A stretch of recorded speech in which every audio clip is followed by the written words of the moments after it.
data and motivation related to work proposed method is during and result, and the last one is conclusion and visual. So let's get started with the data and motivation. Images captured under low light conditions usually suffer from three main problems: severe noise, detail degradation, and color distortion. When the illumination is insufficient, the useful sensor signal becomes weak. So dark regions are easier corrupted by noise, and fine details are more likely to be lost. So compared with the standard sRGB images, raw images preserve more sensor level information. So they offer greater restoration potential under extremely low light conditions. However, this also makes the problem more challenging because raw processing involves not only enhancement but also denoising, demossessing, and raw to sRGB making. Therefore, low light raw enhancement is more complicated than general low light enhancement, but also more meaningful as a research problem. And let's move on related work. There are four category methods that are using a low light enhancement method. The first one is CNN based. These methods are stable for local feature detection, but usually weaker in long range dependency models. The second is transformer based, which provides stronger global modeling, but usually come with higher computational and memory costs. The third one is role based. This method directly learns in a role domain, so they preserve more sensor information, but they also have to handle additional difficulties such as CFA. CFA is a color filter array, structure, and demossessing. The next one is the SSM-based method, such as Mamba, Limamba, and Reference Romamba. By the way, Reference Romamba is my baseline one, and I will introduce later. These three methods provide more efficient way of modeling long-range dependencies, and are therefore closely related to my research. So I focus on the most important method of this work, and why I choose this method as my baseline model because Japanese Romamba's the result is SOTA result. So I choose it as my baseline model. And why is it important? First, in the Japanese guided decomposition, which helps separate illumination and content information. Second, it uses two-stage framework, which decomposes the enhancement test into denoising and reconstruction to make the learning process more structured. Third is introduce Mamba-based global modeling, which includes long-range contextual modeling ideas. However, this baseline has also some limitations. The main issue is that direction scanning introduces noticeable redundancy. In addition, if SSM modules are broadly used at high resolution stage, all complexity rises quickly. Finally, in terms of parameters and plots, the model is still relatively heavy. So I think this is a strong baseline, but its efficiency still has room for improvement. So I will introduce my process.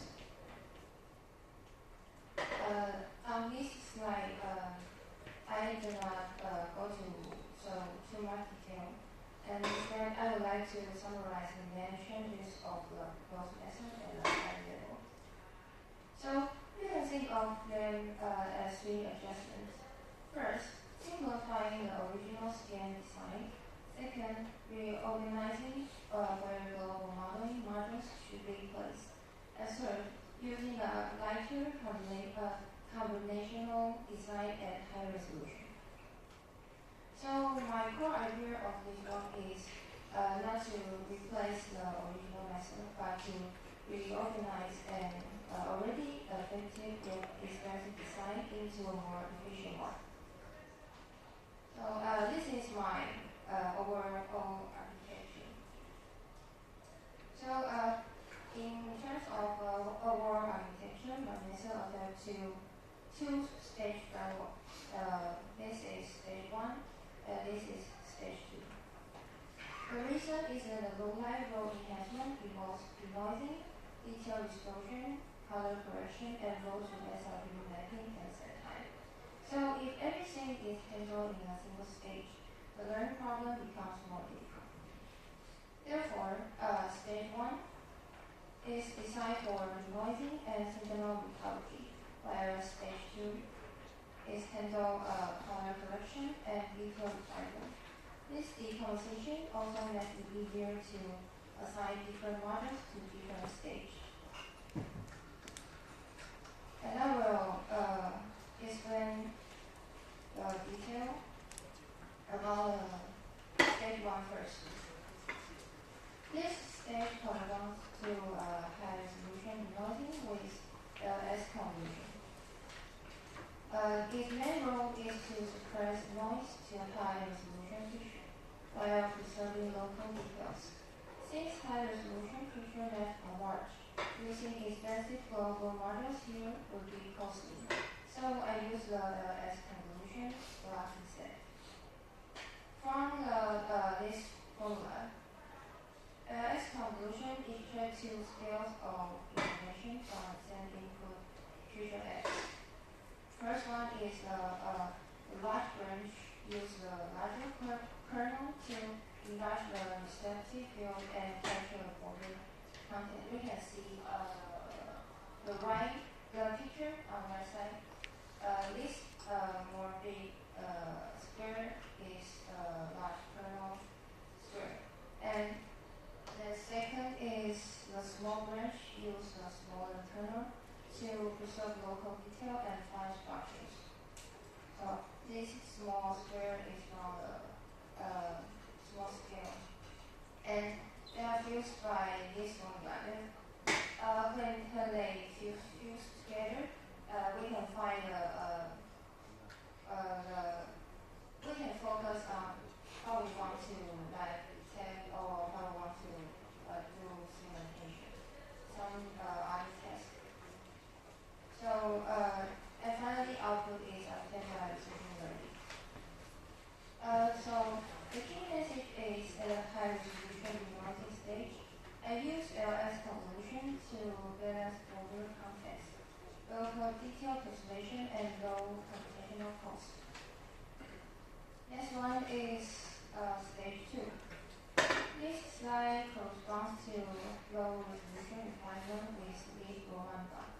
Unlike previous stage, the focus here is efficient global modeling on low resolution features. At low resolution, each feature location already corresponds to a large image region. So, applying SSM here can capture broader context and lower cost. The first key idea on this slide is simplify the original 8 directions scanning into 4 versions. So we can see the feature on the side. Original model baseline have a direction like this 4 and inverse, so total has 8 versions. And I just use these 2 type of version and inverse, so total I have 4 directions scanning. So the model promotes space-based modeling on the input feature X along several main directions, and then aggregated the directional outputs. The second idea is the SSM space update mechanism. This makes the model update a new hidden state using both. This is the previous state and the current inputs, and then project to the outputs, the YT. So the output depends not only on the current position, but also on accumulated contextual information, which is why it is suitable for long-range modeling. So the key message is at low resolution refinement stage. I use label lambda for efficient global modeling and the four-direction design further reduce redundancy in this process. Next one is the loss function I designed. I use 3D kind of loss function, L1 loss, SSIM loss, and software loss. L1 loss mainly corresponds to pixel validity. SSIM functions stress structure consistency, and the software improves edge awareness. So the goal is that the lightweight architecture should not only be more efficient, but also remain balanced in pixel structure and perceptual quality. And next one, experiment and result. This is some setup. I use my hardware is this kind of GPU, and I use Sony S2G subset of SIE dataset. And evaluation metrics include PSNR, SSIM, LPIPS. This three metrics is for image quality, and number of parameters and triggers. This two is for efficiency, evaluation. And this is my training setup. So we can see the competitive comparison. The most important result is that my method reduced the model to this 1.6 parameters and 50.3 triggers, while still maintaining competitive performance on both Sony and Fuji dataset. So if we compare with the original model, Reconix model is like this, right? You can see my number of parameters and triggers is lower than the original. And although my method does not achieve the best value for every single matrix, but it still remains highly competitive in SSIM and LPIPS. This means that the model becomes smaller and faster without losing its key strengths. And next one is qualitative result, and this is for Sony dataset. We can compare with the original model. This column is my baseline model, and this column is my method. So if I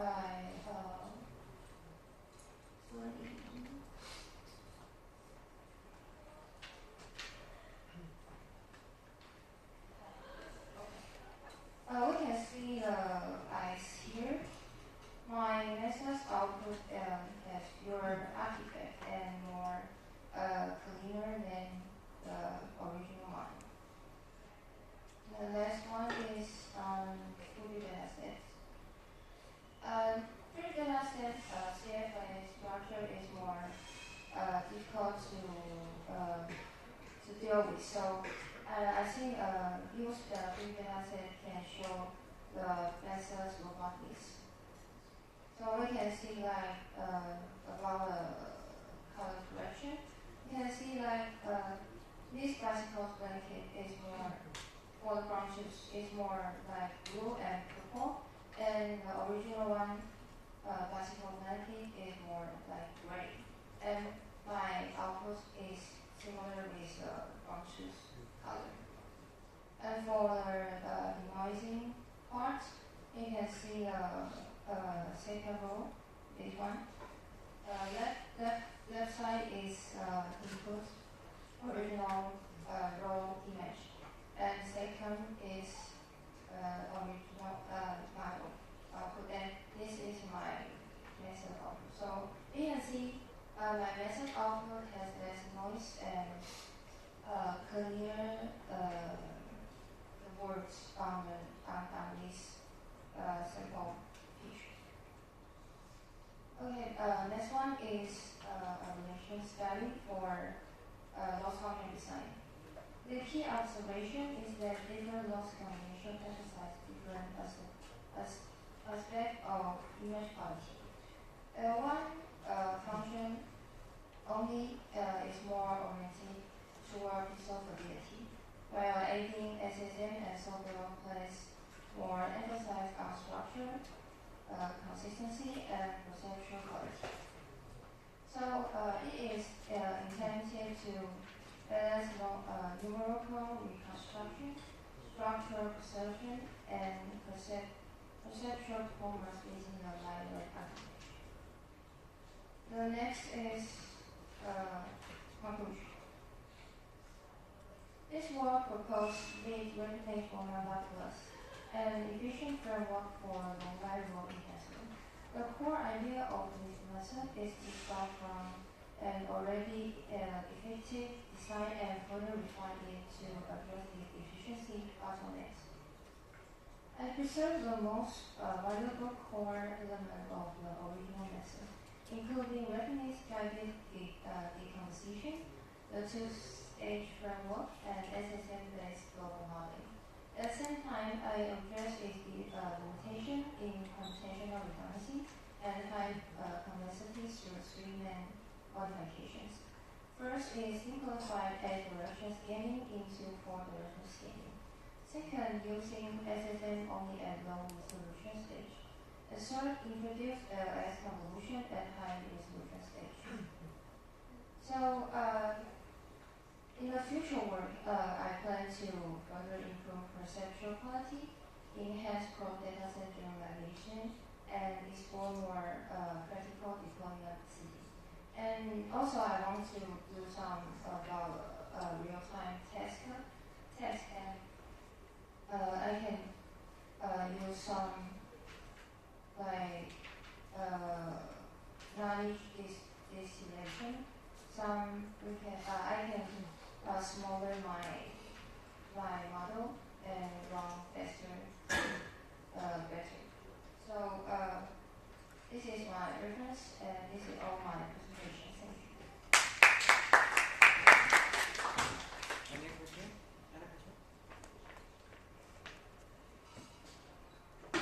Any member interested that? No. Okay. Your work is very concrete. Okay. But I have a little issue is about your comparison metric. Yeah. Okay. You have, and you go back to the upper side. Yeah, you have 5 ESN SSIM function, and you seems like only compare 3 performance. You have 5, yeah? Yes. And you only compare 3. 上页你好像有5个指标。5个。但是你比较的。比较也是5个，就是这也是那个后面的。对。Because you did not highlight the target and the GF. Okay. My question is, which one is the most important, and how is your performance? Yeah. The 5 metric. I think it's because I focus on the efficiency. Yeah. So I think it's the number of parameters and people is the most important in my research. And I did do the best result compared with others. Mm-hmm. Yes. Okay. So I think the most important one maybe the complexity and the PSNR. And these two is the most important, right? Complexity magic? Yes. Actually, I want to find a trade-off between the image quality and efficiency. Mm-hmm. Yes.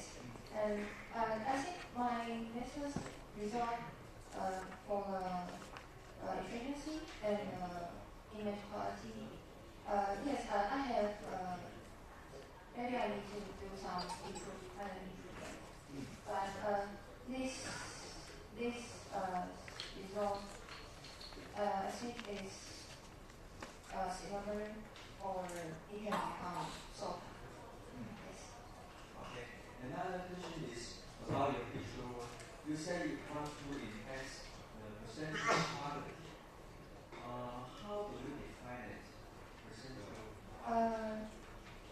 If I don't want to adjust my model size, so I don't change my architecture. So I choose to do more low function of a relation study, and I can set different parameters about 0.2 SSN and 0.5 SOVEL or 0.8 SOVEL, and it will have more different results. And I still testing my relation study. Okay. Thank you very much. Thank you. Okay, we welcome the next.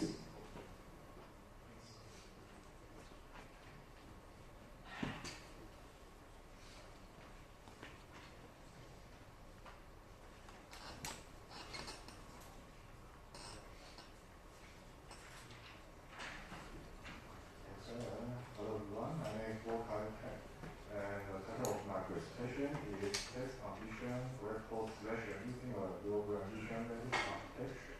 And my advisor is Professor Shen Xu.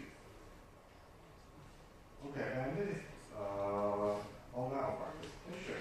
Then there has background and motivation and problems, statement, and proposed homework, experience setup and animation design.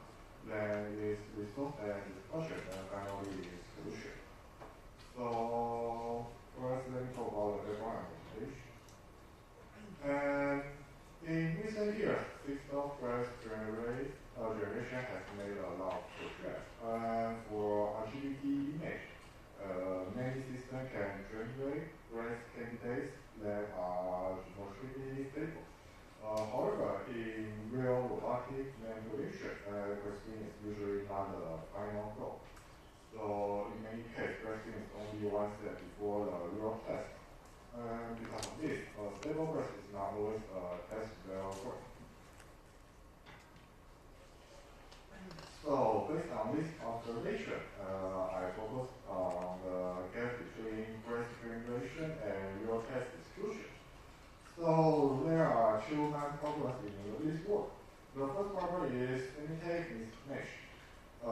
This means the candidate pool may already contain grasp on the wrong functional file. So the second problem is execution mismatch. And sometimes grasp was correctly reaper, but it still fails during execution. This can happen because of the collision rotation or hold-on motion constraints. So what I have to do is to select the grasp pools that are both test functional and physical executable. Okay, and to solve the problem, I propose a training-free program architecture. So the main idea is to follow a generate then reference strategy instead of letting a model directly generate one robot code. And so here is the flow chart of my research. The pipeline has two main parts. And on the left side, just let's start here. And I use right here. I use Gemini's refresh to perform synthetic isolation and it will use VLM, perception, and STEM to focus on the target. And then generate stress candidates.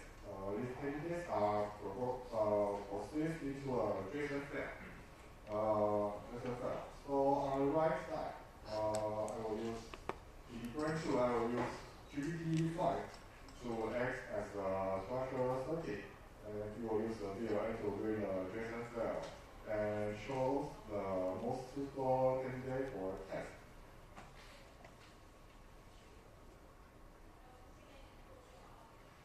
So let me talk more about the role of the two threads. And green line, I'll call it syntactic isolation. We will use the text introduction and image context to narrow the candidate region before graph generation. And its main purpose is to improve the candidate pool from the beginning. So first, I'll call it structural circuit. It will evaluate the first candidates by reading the data from the JSON file. And it will give the priority to safety and test clearance instead of only raw score. So to evaluate this framework, I will use a robotic manipulation platform. And the system includes a TM5700 robotic arm and 2-finger clickers. I will use the real-time F435 RGB camera. And all experience were done in a tabletop sitting with a single view observation. This means the robot has to make decisions without changing the camera viewport. Then I will test the system on 3 tests, and each of them is travel mark boring and kettle boring, and then hammer for use. In total, I will consume 120 euro robot shows. For evaluation, show is considered successful if the robot has comfortable parts and also pursues the functional clearance required for the downstream test. Okay, and to understand the contribution of each module, and I designed 4 evaluation groups. Group A, I will use, Group A is the geometric baseline. Then in Group A, I will both green 1 and green 2 are off. Then Group B, I will use only green 1. Group C, I will use only green 2. And Group D, I will use both green 1 and green 2. Okay, and here shows the main result of my research experience. And for travel mark boarding, the success rates here are 30%, 40%, and 70%. And for kettle boarding, the success rates are 50%, 50%, and 18%. So for hammer throw use, the success rates are 40%, 70%, 60%, and 18%. And we can go over the result of post-load test. The success rate improves from 40% in the baseline to 76.7% in the fourth system.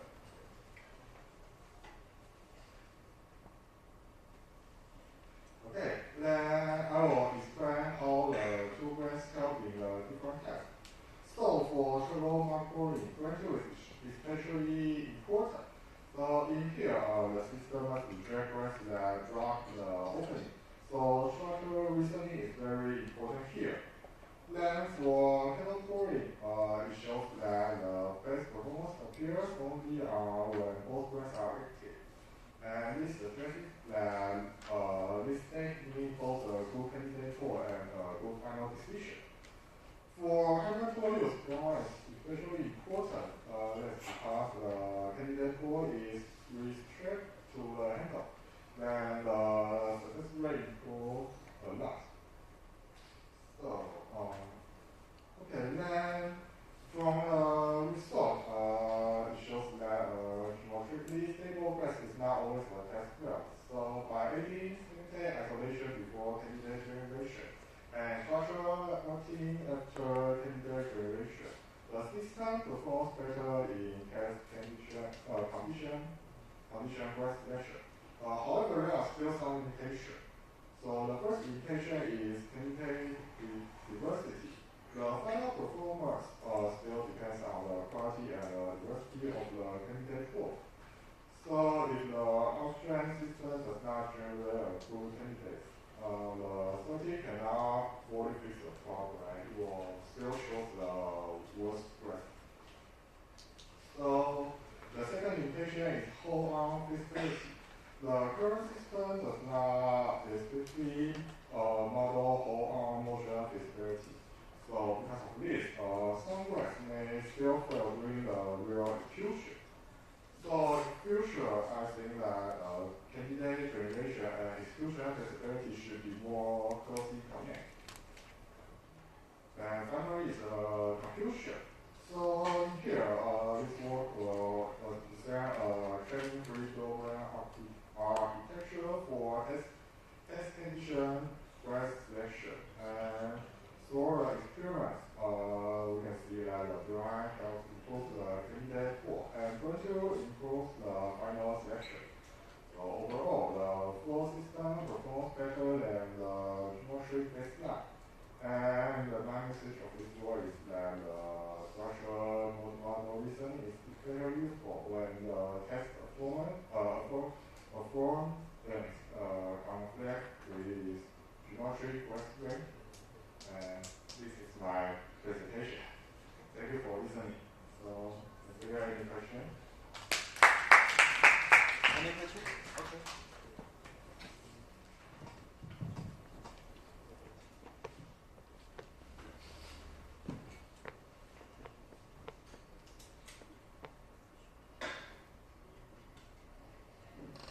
So your framework, Brain 2 uses the JSON file to evaluate dress candidates.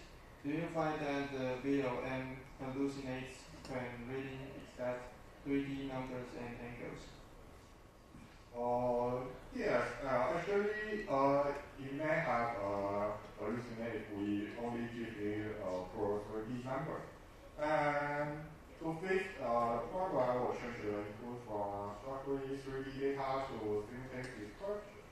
So, for example, I will, instead of giving a row rotation degree in the JSON file here, I will change it to like, I will change the child angle into a simple word like top down or tail. And this simple word will help VLM to use common sense to make a stable decision and to avoid 3D hallucination.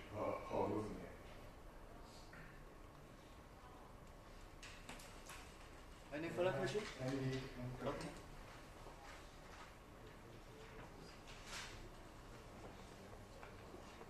Oh, you have 2 brands. Yes.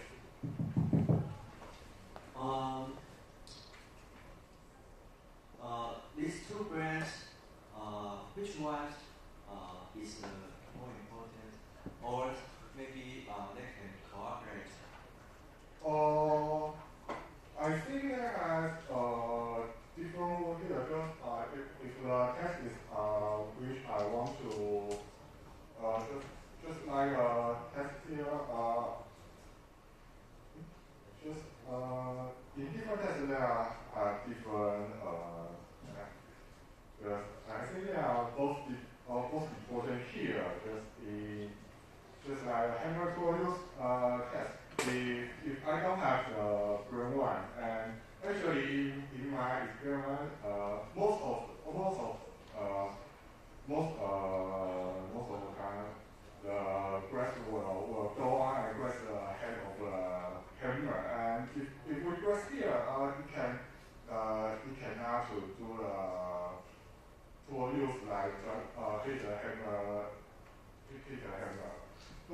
And if my task is to pour in the water, here, Brain 2 is important.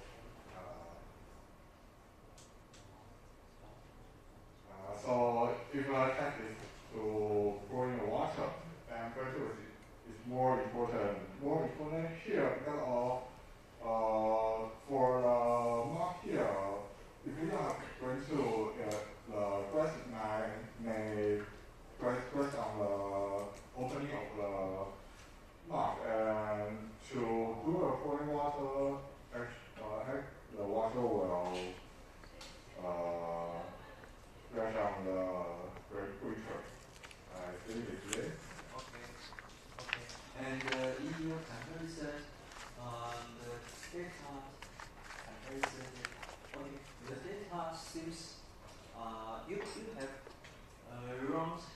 process, right?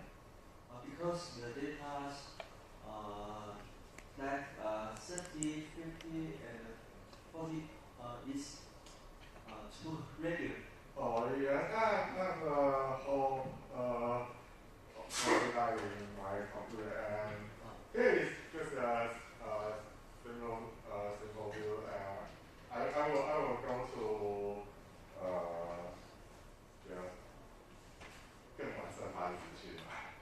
Okay, thank you. Okay, thank you very much. The next one. Yes.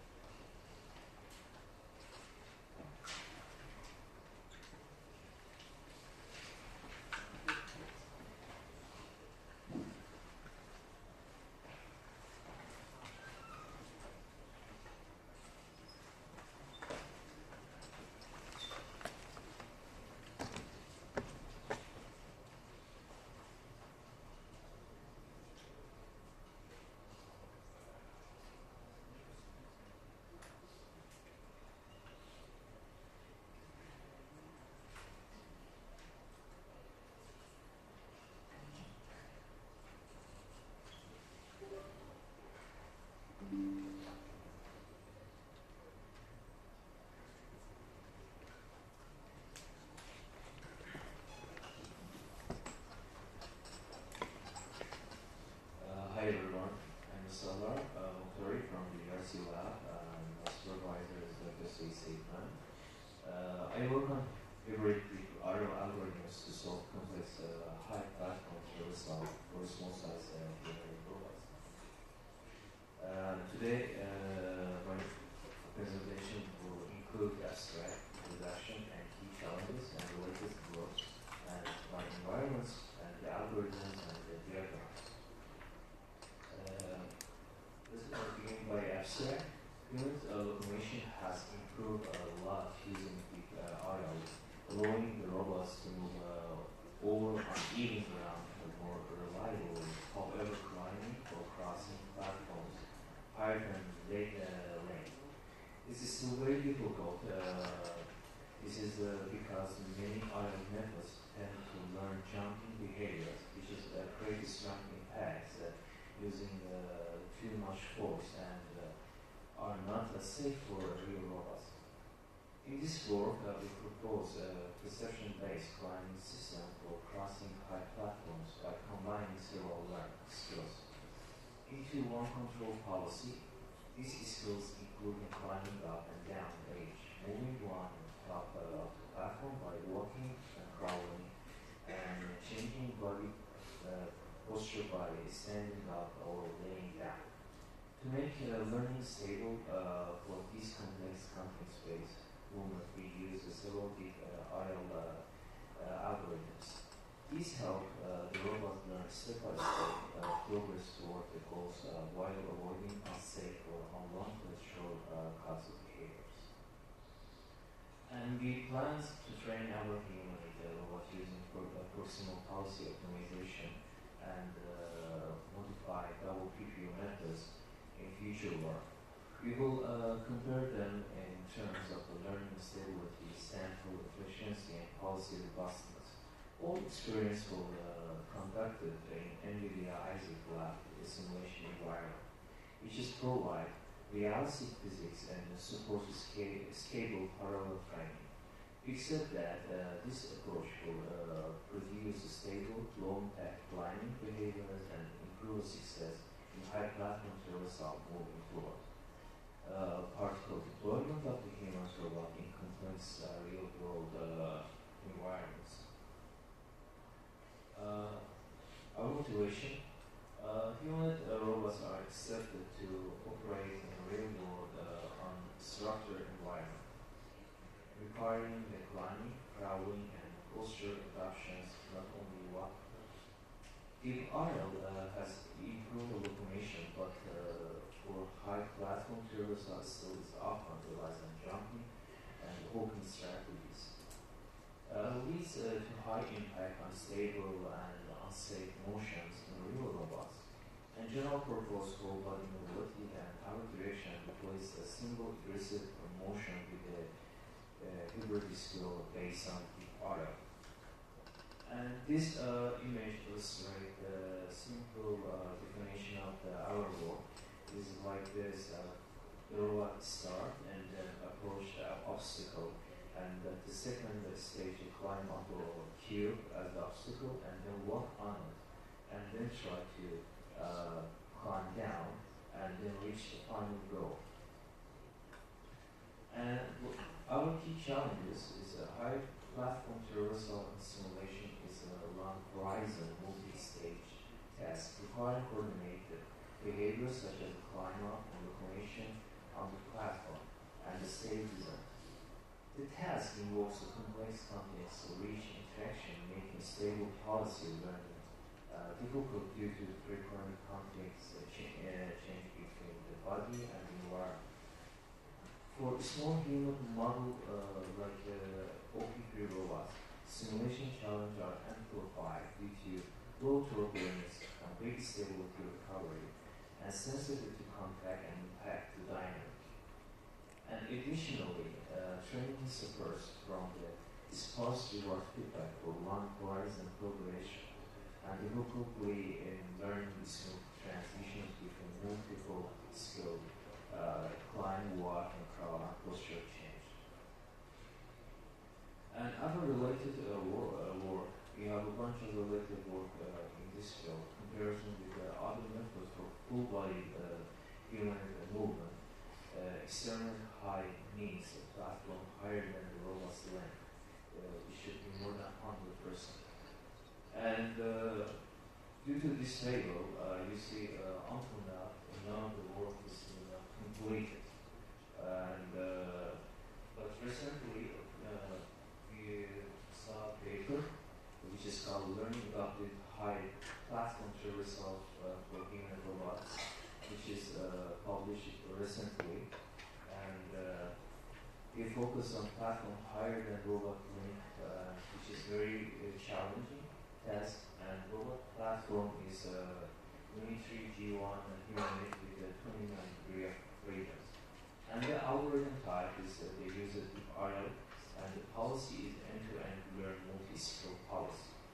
And the policy type is a single unified policy learn skill convention cross-switching, and they also did it on a Centurion.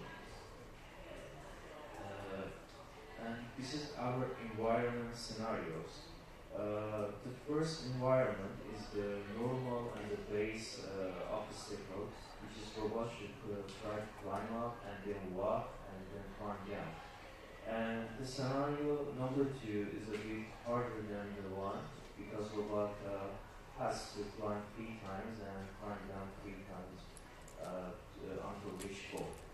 And the challengeable environment is number 3 because the robot gonna try by climbing up the obstacle, and then instead of walking down, it should try to sliding down. And scenario number 4 is including 3 different scenarios, which is considered a different 3 different surface. One of them is ceramic, the other one is grass, and the last one is wood. And this is what going to change with multiple times. And the robot should learn how to climb up and climb down by different surface. And it's going to be different models for each one. And also it should include water. And our robot platform is OP3, is a small human robot. And it's including 20 degree of freedom and 6 degree of freedom for each legs, and arms 3 degree of freedom and 2 for head in total. And we face some key constructions here, small actuators and lightweight structures and limited balance recovery, no strong impact turbulence. And our algorithm, they are actually going to be free, but if I have time, I cannot focus on diffusion models on this problem. But first one is a PPO for single policy optimization, and the other one is double PPO. PPO that trains an agent by improving its policy while keeping updates small and stable. It compares the new policy with the old one to use a click objective to prevent a large unstable change. This makes it very efficient for robotics tasks like controlling human movements. And double PPO is described using two PPO components or states. To improve stability and performance, the idea is to reduce variance and make learning more robust by having an additional evaluation or backup update mechanism.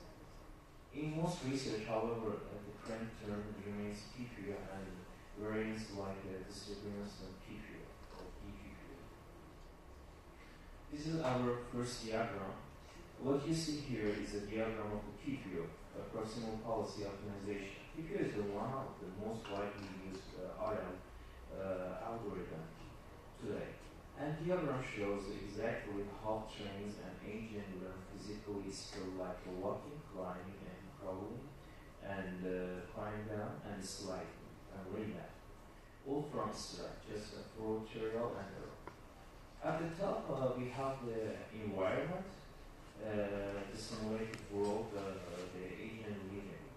The agent can choose from the 7 actions which we mentioned.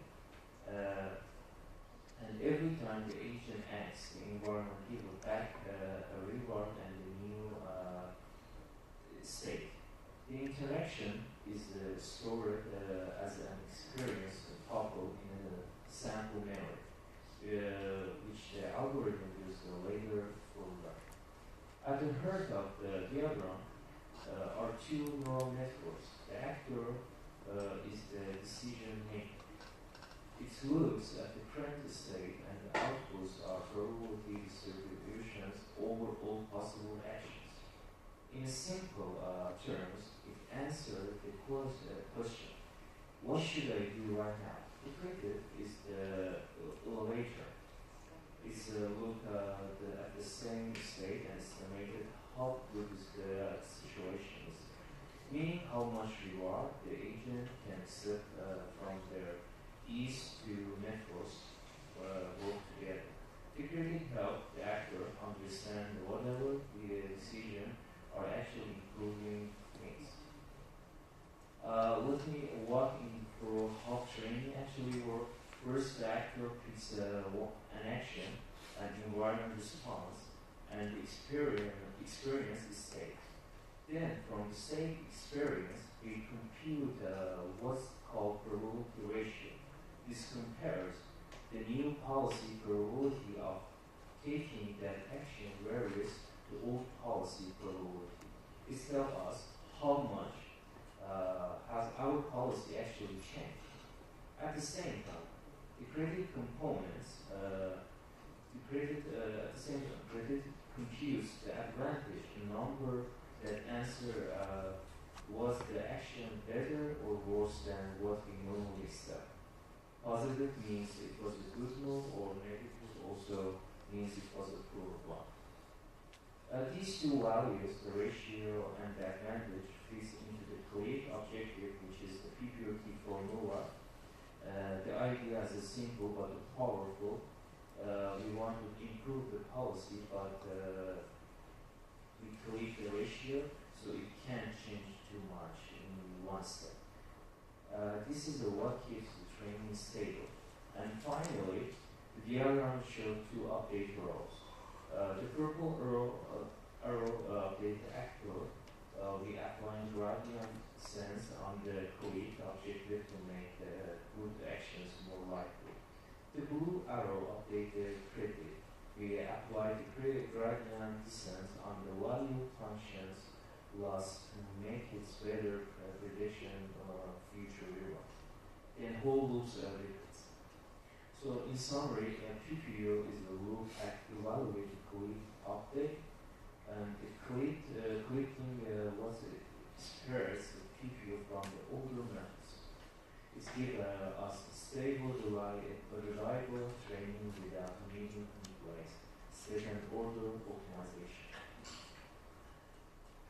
And And second diagram, the diagram illustrates a single layer of a multi-layer PPU algorithm designed to train a human and robot, refers to as the OP3, to climb onto the box. The diagram focuses on the layer 1 and the first phase of the task where the robot must approach the box, make hand contact, and lead the body until the center of the mass is above the surface. The whole system follows the classical PPO loop with the 7 interconnection components. The phase summary, the top streak of the diagram shows the for sequential stage robot goes through in this layer. The approach is the time is less than 0, and the robot walks towards the box before the layer officially starts. And the first contact and this layer is both hands touch the top of the surface of the box, and this is the one the layer 1 is the start. Pull and lift gives some raising. The robot push down on the box and raise the toes. And center of the mass above the edge, the center of above the surface, completing the total layer 1. And the diagram is organized around the standard PPO training group, each numbered box corresponding on the key points of component. The state is included in 2 sections, internal and external world data. Internal body data is the joint position, velocity, base position, and orientation, and linear and angular velocities. External world data, the cube pose, depth and height map, and key points of distance to the cube surface contact the state of hands and the feet. Distance from the center of the mass of the box edge and the center of the mass of the high and above the ground.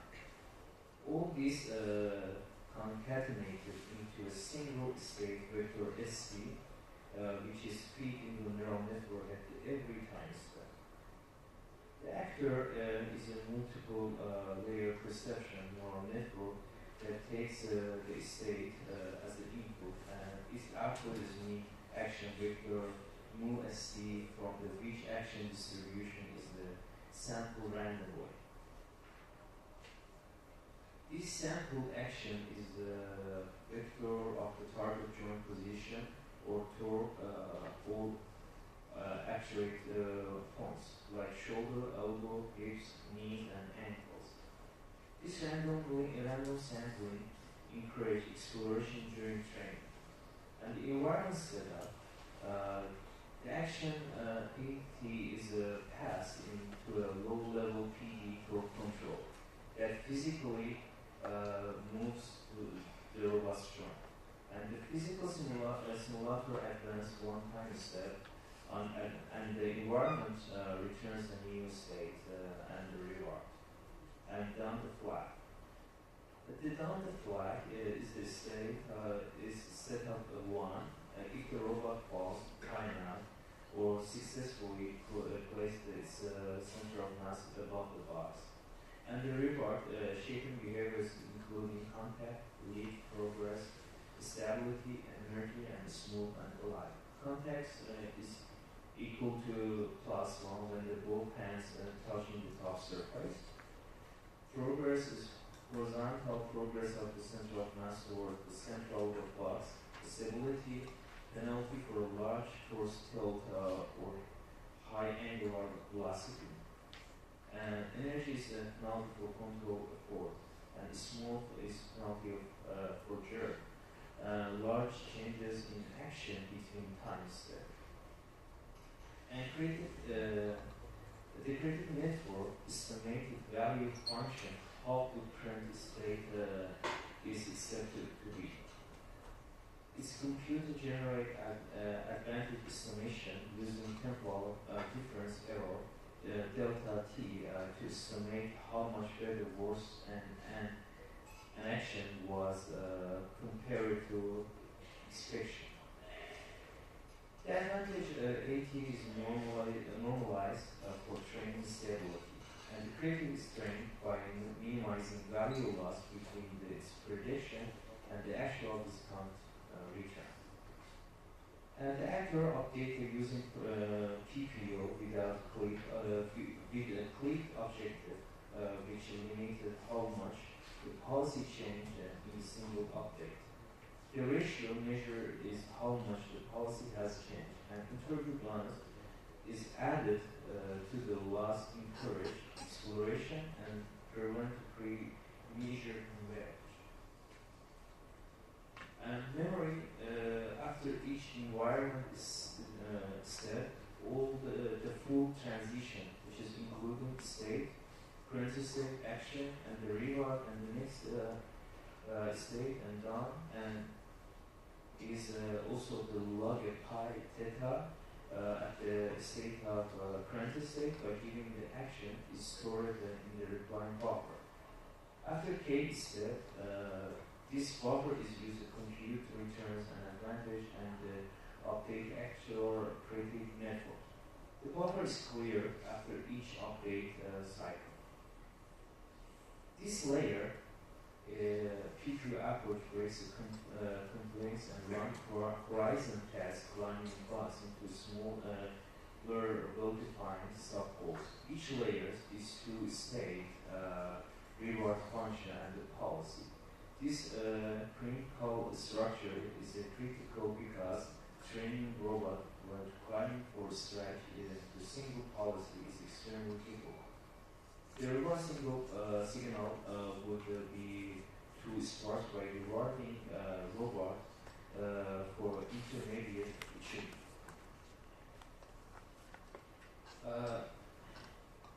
This is a double PPO diagram for our book. Double PPO or DPPO is an extension of a standard of PPO algorithm that runs two independent learners agent at the same time, learner 1 and the learner 2, both learning from the same shared pool experience. The core idea that two policies exploring the refining in the parallel at the same time. With each other, and leads the fast convergence, better exploration, and the more robust final policies, and then single learners alone. In the robot climbing application, the 7 action categorized shown at the top of the diagram represent the full action space the policy must master. ePPO is particularly suited to this multi-skill setting because the two learners can specialize and with good knowledge. And for mentioning the difference between DPPO and PPO is you have a difference on the number of the policies. PPO have 1 and DPPO have 2, a number of the critics, and PPO is a single buffer, and double PPO is a shared buffer. And exploration is entropy bonus only for PPO, but double PPO also is including policy diversity. And update target, PPO is just 1 loss, but double PPO is 2 loss. The PPO architecture indicates the behavior policy pi be interacted with the environment and collects the transition, current state and action and the reward and the next state and then down. Same with the PPO. This exploitation of the data collection from learning is important. It decouples exploration speed from the update frequency and the followable learners to train from the same policy strategies without wasting conditions. All collected transition flow into single shared buffer. Both learner 1 and learner 2 read from the same data sets for their update. This key is neither learner collects its own data. They both learn from the identical experience by updated parameters independently. This ensures the components between the two policies is so far. The discount return advantages are computed once for the shared buffer used for learners. Each learner independently runs the full PPO update cycle. Both have the same internal structure, maintaining continuity as far as the network's weight. And both learners follow the same internal pipeline actor, probability ratio, include backup objective and credit and value function loss and total loss. The entropy bonus subtracted from the total loss to encourage exploration. High entropy is equal to more random action, which is also equal to more exploration. As the training progresses, the policy naturally becomes less random as it finds the good strategies, but entropy turns periods it from the collapsing too early into suboptimal diagnostic behavior. And this is also defined the future of the DPPO. Every M updates the cycle. The two learners exchange parameters, and there are two strategies, which is hard update and soft update. Hard one is including one learner full copy the other one. This is useful when one of the learner has found a better policy. And soft update, the weighted around both policy disperses diversity while they still sharing the knowledge.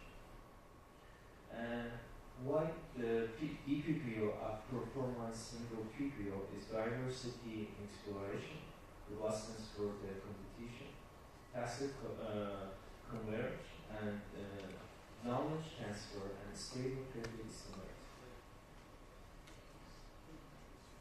And the last diagram on the last slide is the double PPO2 policy PPO for the OP theory climbing up in the layer 1. This diagram presents the dual PPO framework for the human robots OP3 to climb onto a high platform.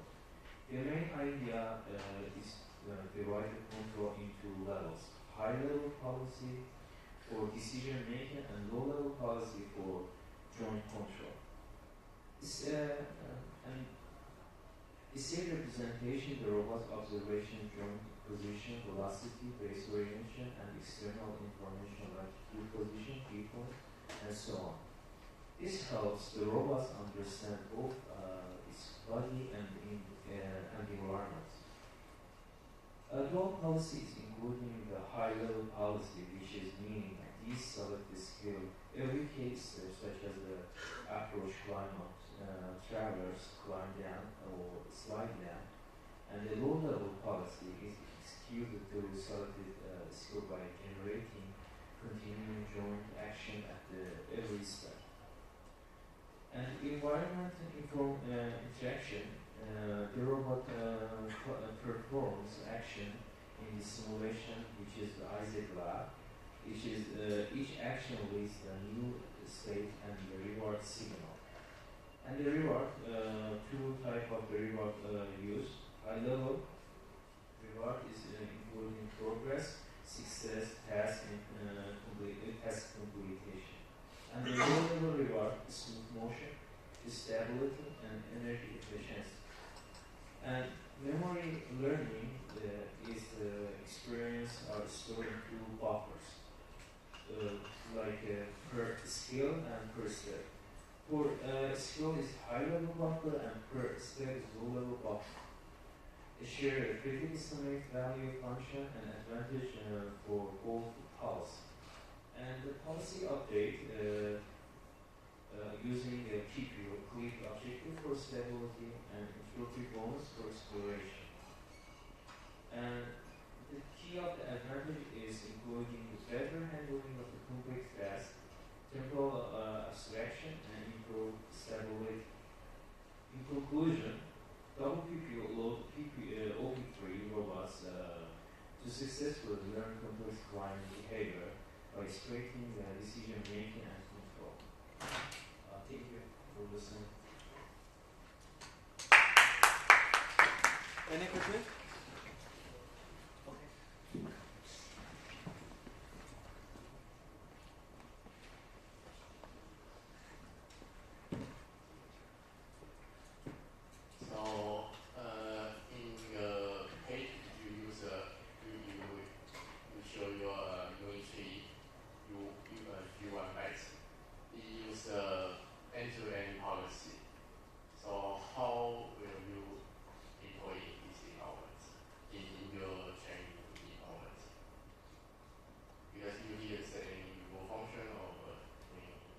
Yeah, because this work is proposed like 2 weeks ago by my professor. This is my thesis topic, and actually we have some gap in this studies, and we trying to solve this problem as soon as possible we can. And but OP3, the design is totally different from the Unity G1, and I totally we have to use a different style of that because OP3 is super cheap and compared with the Unity, and we have to also focus our lack of the hardware and then improve it. Any further question?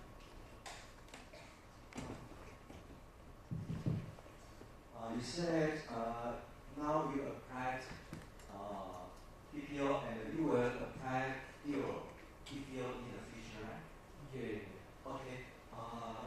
In this architecture, I have seen to enter a policy to reward and to policy update, but only single credit. And means in this architecture, you have two actors for high level and low level. No, I have one actor actually. It's just time step, showing time step. I want to see the view in the 17 page. View, yeah. Okay. And this, you cross to actor and to reward and to policy update. And you have only one single credit in the system. Because it's double PPO, we use double PPO is just extension of the PPO. And we trying to have two reverse signals and two dual actors. And then trying to collect the best critic value function from there, and just for that reason we use a single critic. Yeah. But if you can classify two levels, such like high level and low level, how do you apply single? How do you apply single PPO in your present work? Single PPO, Yeah. is just this one. It's using a single PPO, and then we compare the result of the single PPO by changing our own double PPO, and then announce the results. But based on the because this paper, our main work was published 2 weeks ago, 3 weeks ago actually, around like this really recent paper. And they use a different method. They use the packets and diffusion models. And also maybe if you have time, we're going to focus also on the diffusion models, and which is a difference from the double PPO, and compare the 3 different type of the algorithms in this field. And implementing this is in the low level and high level, and because also we're planning of the Centurion phase, we're thinking about doing this also next semester by doing Centurion. I wonder maybe the design sweep or This proposed like a weeks ago, this diagram is not completed. We're also gonna work on it. We're gonna make it better actually. This is the standard of our works. We propose it and we wanna know our task and we wanna make it excel. Thank you very much. We will have the next slide. This one.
regarding the thermal noise analysis stack, what were your main considerations of choosing an OSR of 64 instead of higher value such as 100? My main consideration was the trade-off between area and power. If we push the OSR to 100, the required clock frequency will be much higher. This means the available saving time for the OPA. During that strict time, the OPA would need to burn a lot more power electricity than by choosing OSR 64, I keep the size reasonable and well, maintaining the low power percentage of our inverter-based OPA.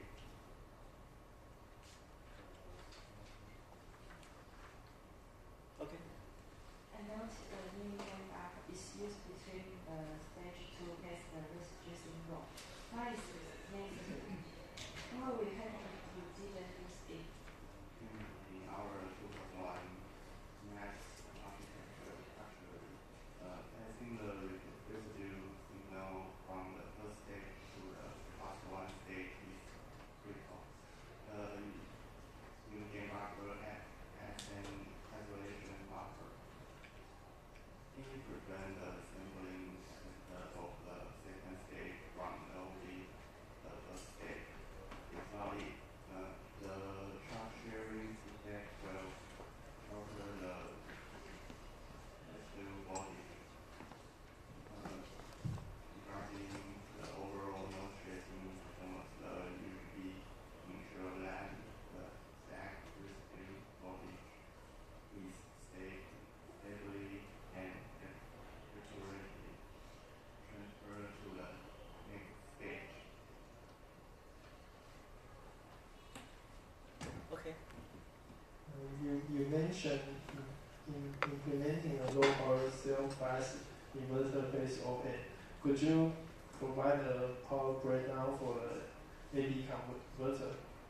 Specifically, how much of the total power does the OPA consume? Since the result is the presentation are currently based on SIP, I think more consideration discussed on the overall power breakdown would be better suited after the chip is taken off. However, what I can tell you for the OPA account for maybe 40% of the total power consumption. Okay. This one has been not yet.